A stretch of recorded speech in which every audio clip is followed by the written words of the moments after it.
Agora com o Dr. Glaucio sobre cirurgia no abdômen, que tem o nome de abdominoplastia. Isso mesmo. Um desafio falar essa palavra, viu, sem gaguejar. É verdade. Quem que é indicado a se submeter a essa cirurgia, doutor? Olha, todas as pessoas que têm uma gestação, logo depois de um período gestacional e tendo o tempo correto, essas pessoas normalmente vão ser submetidas à abdominoplastia. Por quê?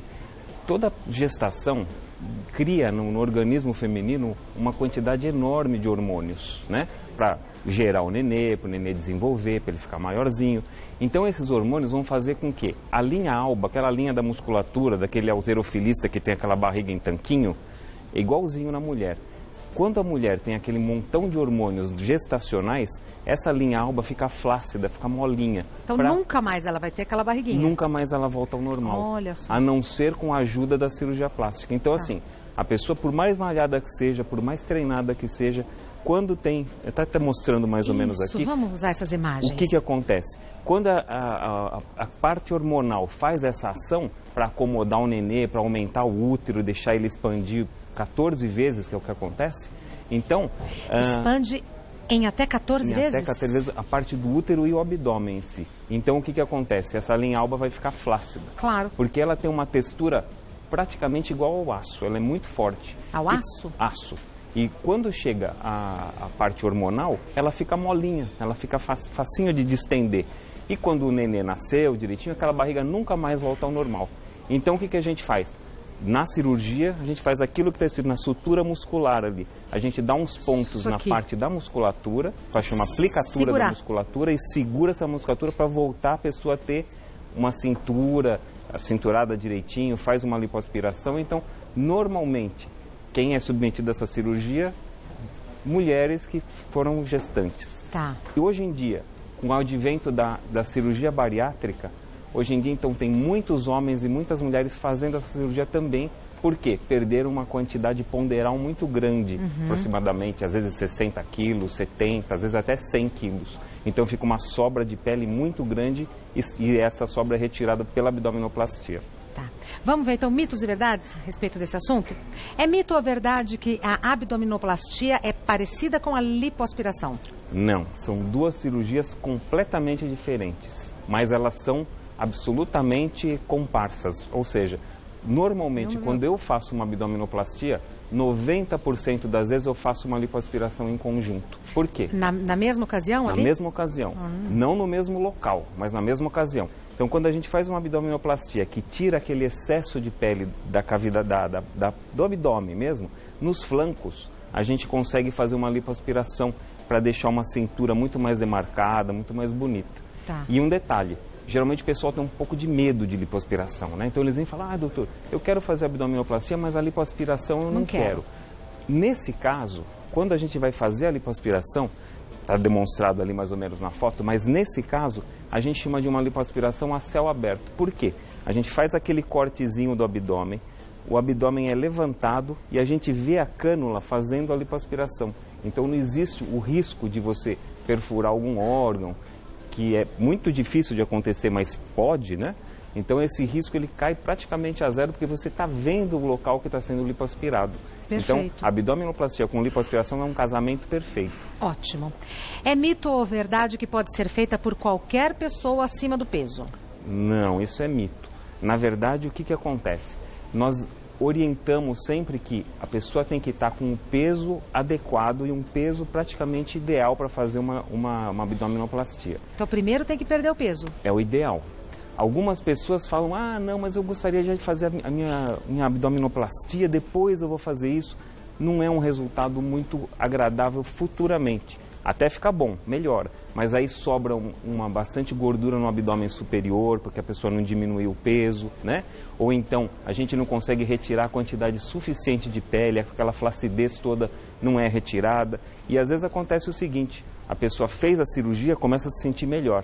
Aí ela treina e entra numa melhora de ingesta calórica. Então ela vai diminuir o peso, aí vai começar a sobrar pele novamente. Tá. Poxa, eu fiz a cirurgia, fiquei um tempão fazendo cirurgia, gastei o dinheiro, gastei tempo. E não estou feliz com o resultado. E o resultado. meu resultado depois não ficou bom. Tá. Então, melhor é emagrecer antes, para depois fazer a cirurgia.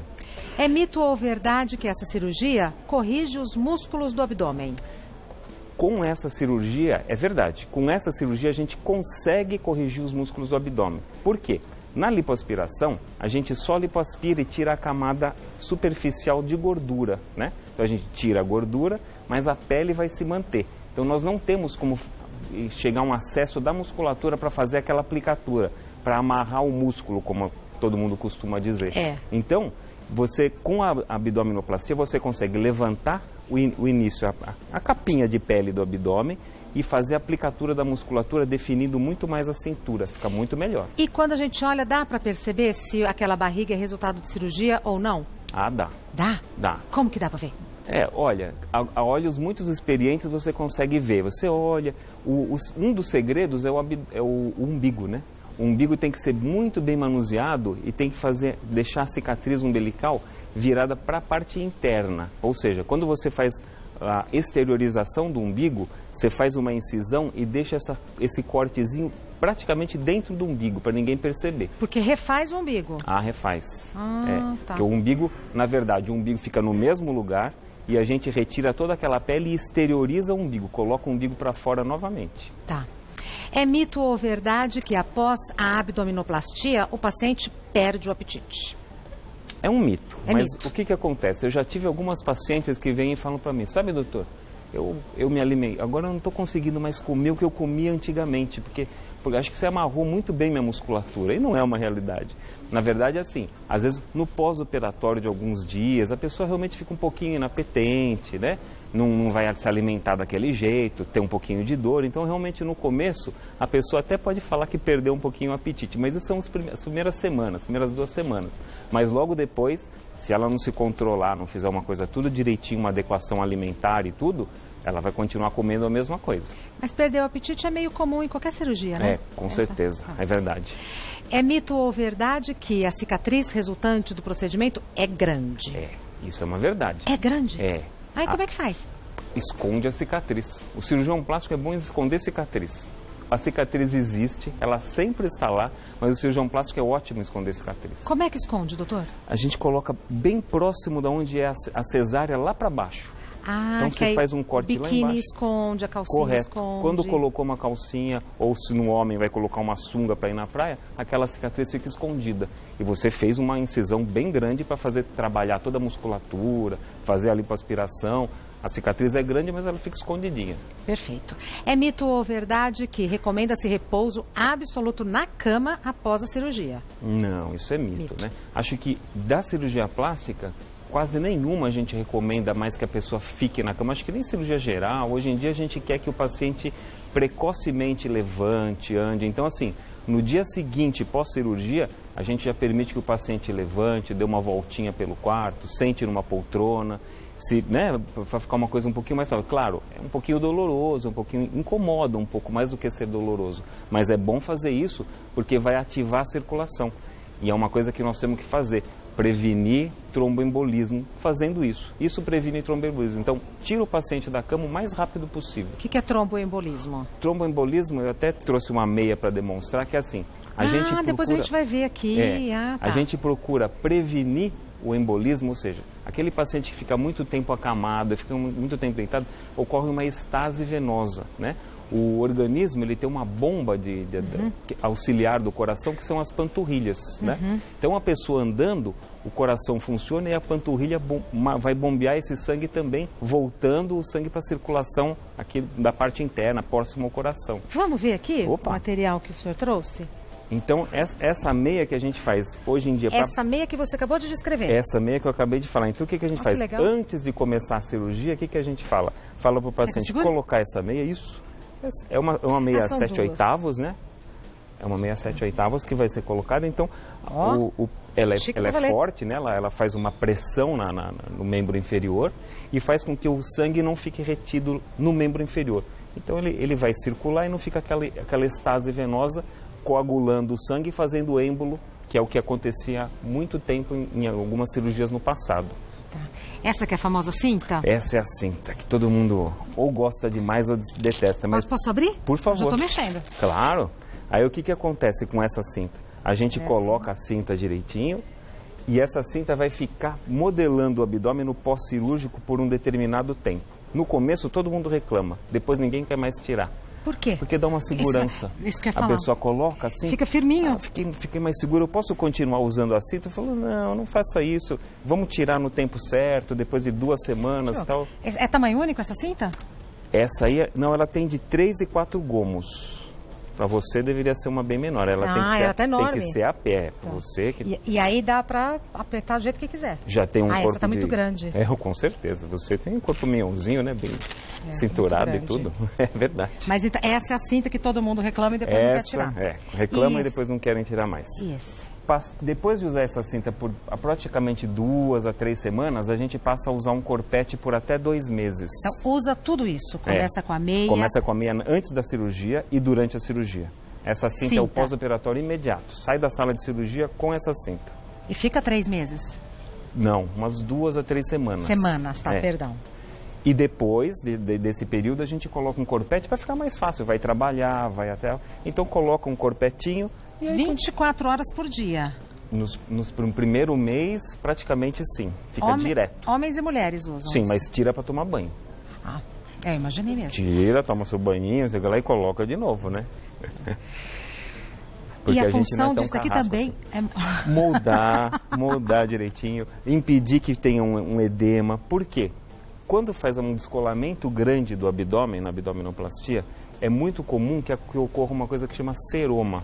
O que é isso?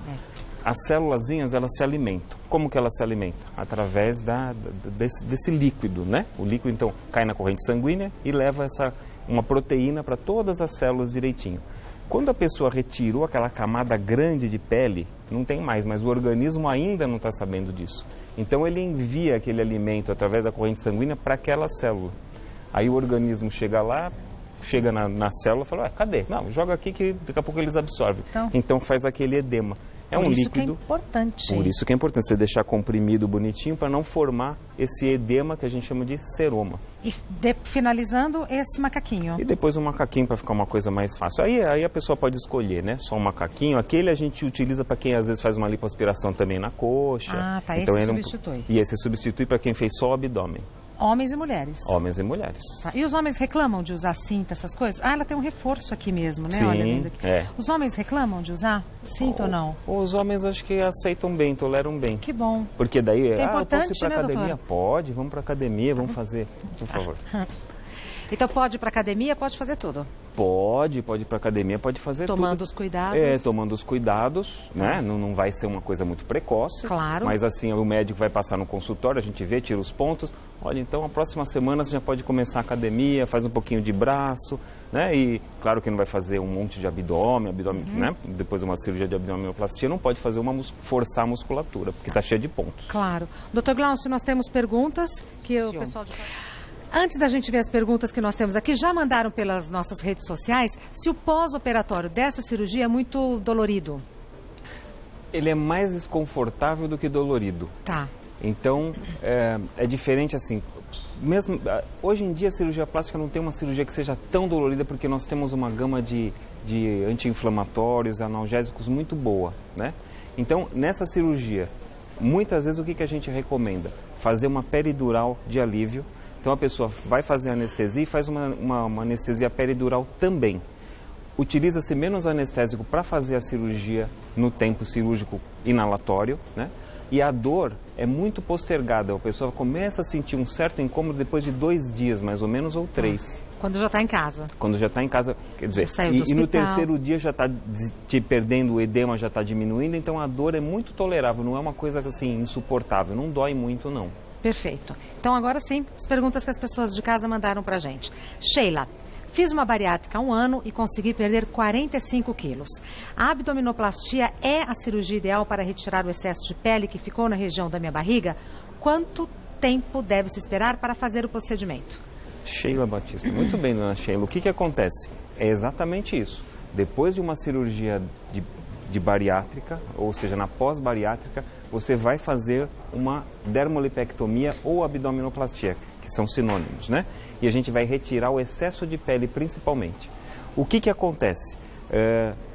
Quem que vai definir o tempo certo de fazer essa cirurgia? Normalmente o cirurgião bariátrico. Tá. Normalmente ele já tem um auxílio de uma pessoa que deve ser uma endocrinologista ou um endocrinologista, né, um nutrólogo, um nutricionista, e vão fazer direitinho, ver como que essa mulher ou que esse rapaz que teve esse emagrecimento grande está se comportando. Se a anemia já foi corrigida, se ela tem já os elementos eletrolíticos todos repostos no sangue, tudo direitinho.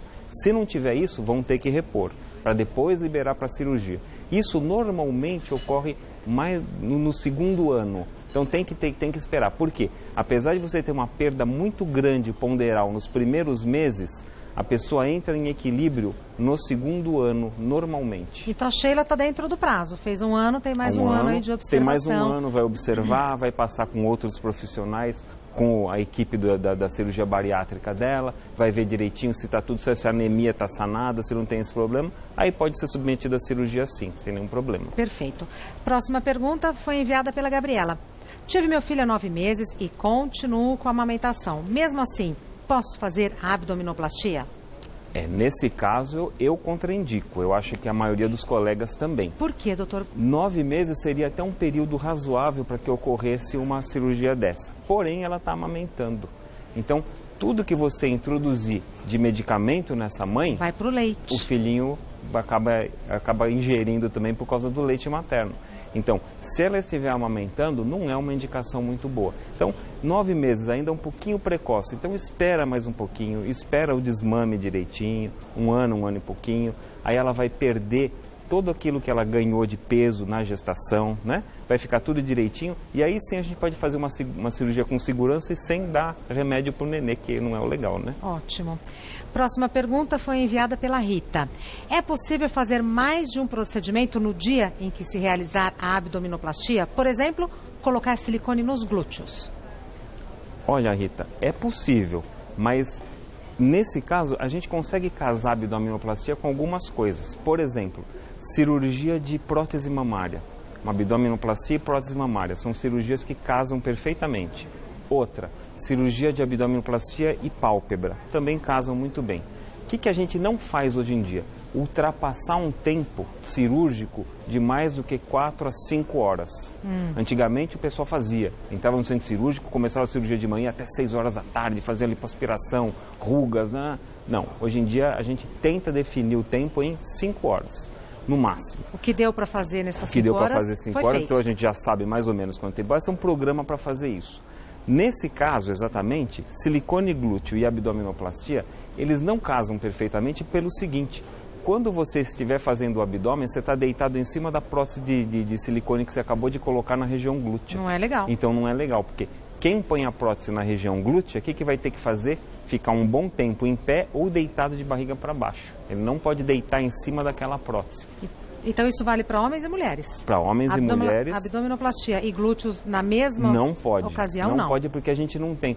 Quando você vai fazer o glúteo, que você virou o paciente, né, num decúbito ventral, você fez a cirurgia de glúteo. Quando você volta para o decúbito dorsal horizontal, que é de deitar de costas, você está deitando em cima da cirurgia que você acabou de fazer. Então você pode inviabilizar aquela cirurgia, a prótese pode extrair, não é bom fazer essas duas cirurgias não casam perfeitamente. Tá. Uma última pergunta, doutor, qual o custo mais ou menos dessa cirurgia? Dá para ter uma ideia assim ou não? Olha, vai variar muito porque vai depender muito dos custos hospitalares, né? Tá. Tem um hospital que vai te cobrar 3, 4 mil para fazer uma cirurgia dessa e tem um hospital que vai te cobrar 40 mil, depende muito. Precisa então de uma consulta com o médico para chegar... Tem que ter uma consulta, dizer que é o hospital que quer fazer, lógico, sempre fazer em hospitais, né? A gente evita de fazer uma cirurgia desse porte em clínicas, etc., porque não deve ser feito. Isso é contraindicado pela sociedade, pelo Conselho Regional de Medicina. Então a gente faz sempre dentro de todos os padrões em hospitais, né? E a cirurgia, graças a Deus, sempre é muito bem sucedida. A gente ouve mesmo relatos de quem fez e que foi tudo muito tranquilo. É verdade. O doutor Glaucio Farina é cirurgião plástico. Muitíssimo obrigada por ter vindo. Ele tem um site que é www.glauciofarina.com.br. Muito obrigada, doutor. Volte quantas vezes quiser. Muito obrigado. É sempre um assunto que nos interessa. Eu agradeço muito e desejo a vocês uma boa Páscoa. Obrigada. Bom final de tarde. Igualmente. Tchau, tchau.